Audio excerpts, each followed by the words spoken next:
Support comes from the Missouri Forest Products Association. Missouri produces wood pallets, railroad ties, white oak barrels, hardwood floors, and more. Details on the variety of products made in the state are at choosewood.com. Missouri voters looked and said, hey, I understand these 4 or 5 parts of the bill. I'm not sure what the last part does, but I'll go ahead and vote yes. Missouri has drawn legislative district maps counting everyone since at least the state constitution of 1875. Every state in America counts everyone.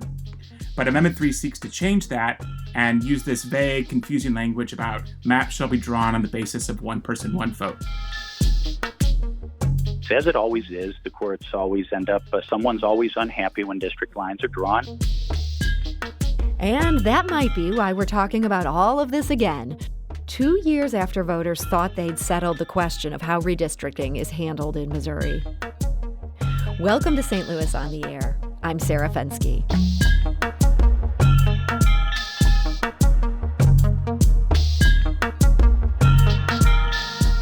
It all started back in 2018. That's when the Clean Missouri campaign asked Missouri voters if they wanted an overhaul of the state's legislative redistricting system, plus new limits on campaign finance and lobbyist gifts. A strong majority said yes. But before the first map could be drawn under the new system, the state legislature took action. It voted to send Clean Missouri back to voters, asking them to undo the redistricting system they approved just 2 years ago. That's now on the ballot as Amendment 3. And my guests today have sharply different perspectives on that amendment. The first is Sean Soendker Nicholson. He was the campaign director for Clean Missouri, and today he's the campaign director of No on Amendment 3. So, Sean, welcome back. Thanks so much for having me. And we're also joined today by Dr. Bob Onder. He's a Republican senator from St. Charles County, and he's a supporter of Amendment 3. So, Senator Onder, welcome to the show. Thank you, Sarah. So voters said yes to Clean Missouri 2 years ago, Senator Onder. Why send it back to them before it even goes into effect?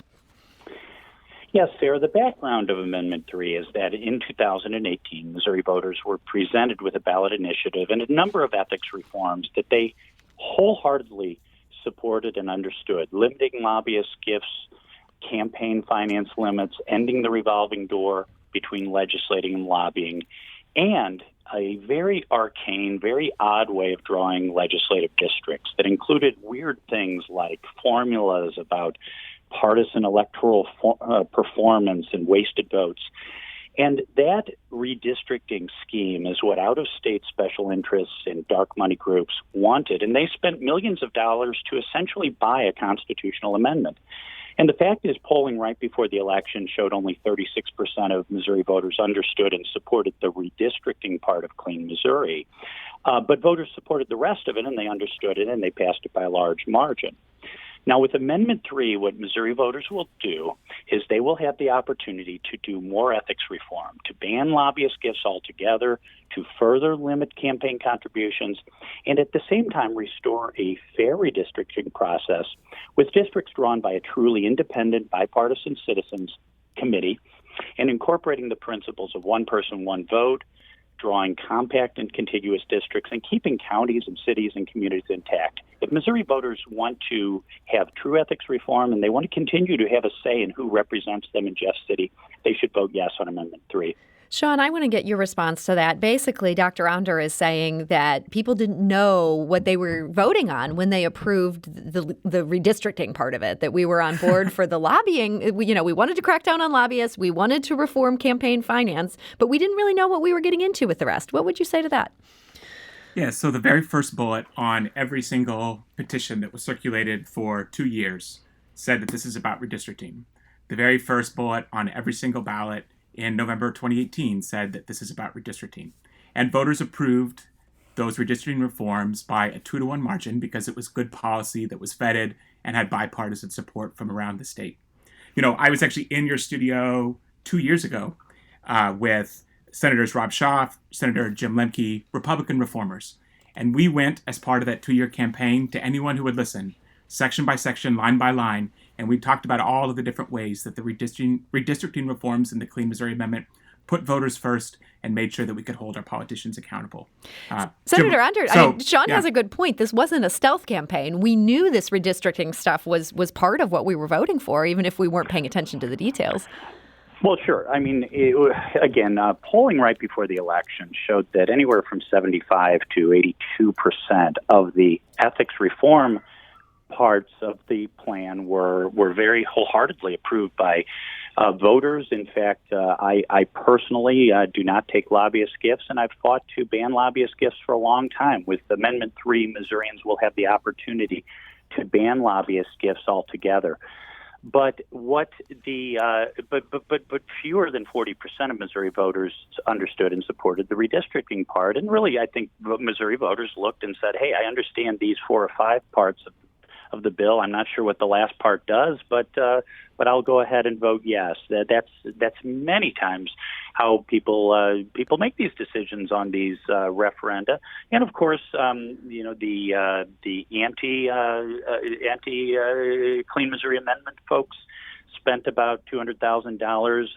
Sean's side of the campaign spent upwards of five, close to $10 million to push their side of the story. But the real question, and again, Sean likes to talk a lot about Jeff City politicians, but the question is whether we're going to replace whether Amendment 3 would create a truly bipartisan citizens commission, very similar to what we have under our old redistricting system, 10 members from each political party, replace that with one single hyper-partisan bureaucrat, a redistricting czar, with no accountability other than to the single Jeff City politician who will appoint him or her. Well, Sean, I'd love to have you respond to that directly. I believe he's talking about the nonpartisan state demographer that would be created under Clean Missouri. What about this allegation he's made that this is a hyper-partisan election czar?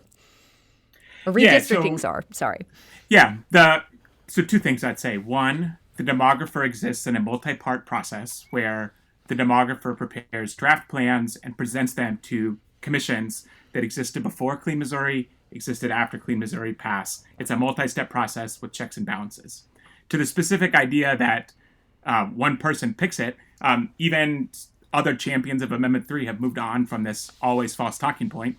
Senator Caleb Rowden just a couple days ago was talking about how he and the minority leader of the Senate are the ones who are going to make the final selection for the demographer. So there's all sorts of misinformation from the Amendment 3 folks because they can't defend what's in the actual fine print of their proposal, which is a redistricting system unlike anything Missouri has ever seen and unlike anything else in the United States. Senator Onder, I do want to ask you about that. Why not just go back to what Missouri had on the books before rather than bring in now this third option that apparently, as Sean has said, nobody has done? This one person, one vote thing seems to have stirred up a lot of angst. Sure, Sarah. Well, Amendment 3 really would bring us very close to the previous system of redistricting that we did in 2001 and 2011, the last 2 times we had redistricting, which is to say a bipartisan citizens commission that would draw districts, and again, truly bipartisan, 10 members from each party. And that is the essence of that. And that system then would be appealable to the courts, as it always is. The courts always end up, someone's always unhappy when district lines are drawn, and it goes to court, and districts get retweaked. But specifically the one person, one vote. All one person, one vote is the holding in the classic 1962 Supreme Court case, Baker versus Carr. And in that case, the Supreme Court said that you do need to draw districts as close as possible based on population. Now, I would point out that the 2018 Clean Missouri Amendment allows a 10% deviation in population of various districts, and there's a lot of room for mischief by our hyperpartisan election czar who's going to be drawing these districts. So, Sean, I'd love to have you respond to that. Yeah, so I think Bob has got some of his talking points confused. A 10% population deviation comes from the Supreme Court of the United States. That's not in what voters approved in 2018. On this question of one person, one vote, Amendment 3 seeks to remove the current requirement that everyone count in our maps. Missouri has drawn legislative district maps counting everyone since at least the state constitution of 1875.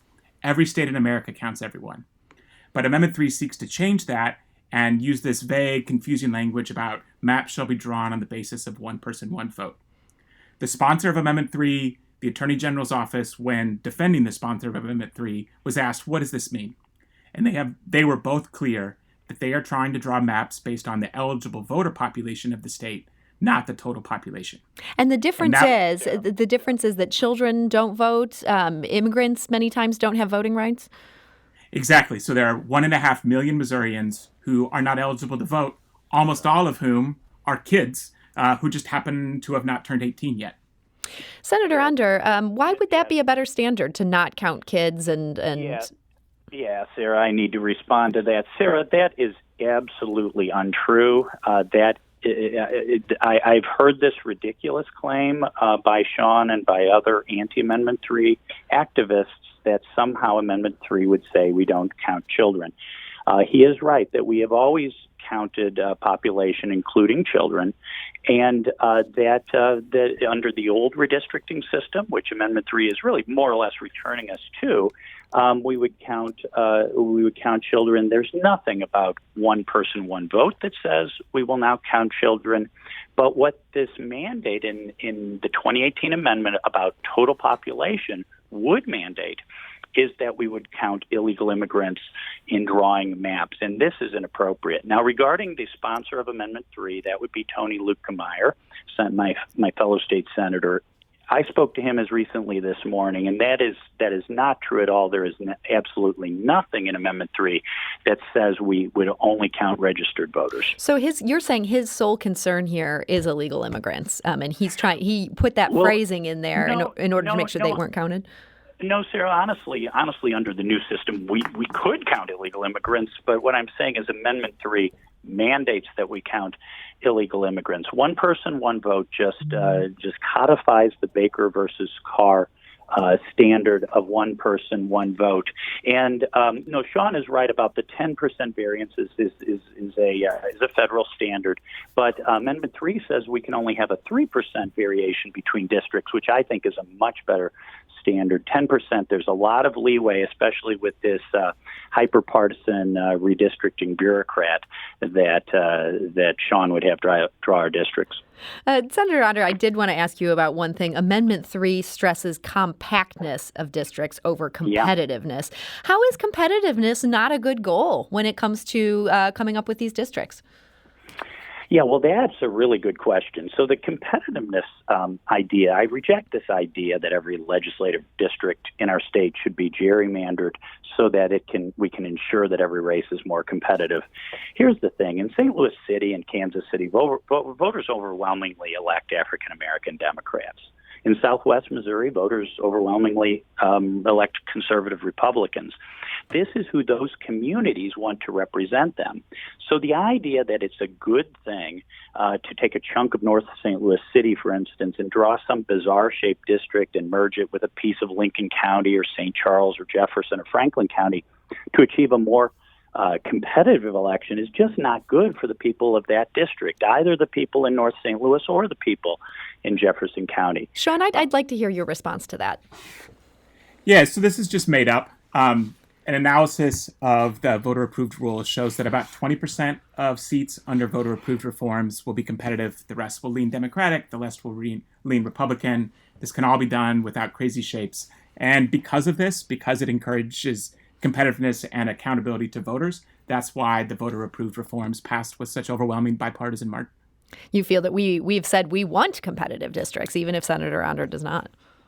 Yeah, I think, there's a great essay that former United States Senator Jack Danforth wrote just this past weekend, where he talked about when you've got a system that incentivizes politicians listening to their voters in November, that's how you get leaders from both parties working together to achieve solutions that work for everyone.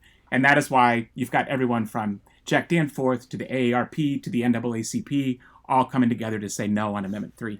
So we've got just 2 minutes left here in our conversation. I want to give you each 1 minute to make your best case. Senator Onder, why should people vote yes on Amendment 3?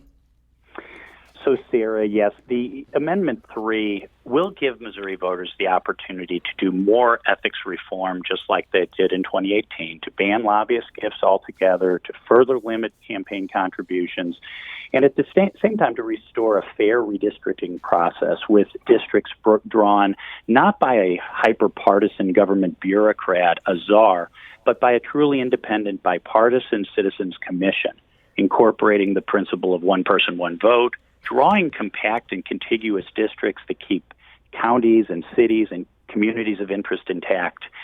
And if the people of Missouri really want true ethics reform, and they want to continue to have a say in who represents them in Jeff City, not giving it to some unelected bureaucrat, they should vote for Amendment 3. Sean, your turn. Yeah, so the ultimate goal of Amendment 3 is to allow lobbyists and political insiders to draw maps and back rooms to protect their favorite politicians in super safe incumbent protection districts. They know voters aren't going to like that. They know voters aren't going to like what's in the 5,000 words of fine print. And so they've got a $5 change to lobbyist gifts that they hope is going to trick voters.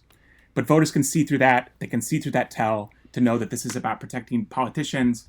And that's why the coalition coming together to defeat Amendment 3 in 2020 is even bigger than the one that passed the Clean Missouri Amendment in 2018. Well, Sean Soendker Nicholson, campaign director for No on Amendment 3, thank you so much for joining us today and making your best pitch. Thank you. And Senator Bob Onder, thank you for joining us and explaining the argument in favor of Amendment 3. Thank you, Sarah. And a complete ban of lobbyist gifts will not trick voters. That's a very substantial change. Thank you.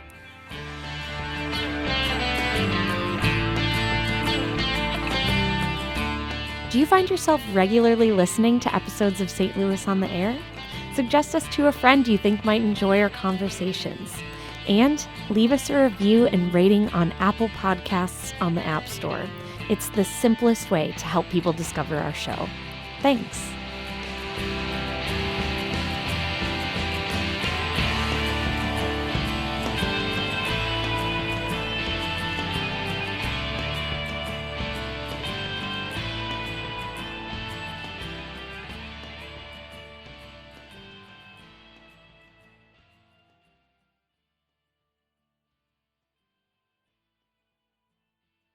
Support comes from the Missouri Forest Products Association, providing more than 41,000 jobs in the production of wood pallets, railroad ties, white oak barrels, hardwood floors, and more.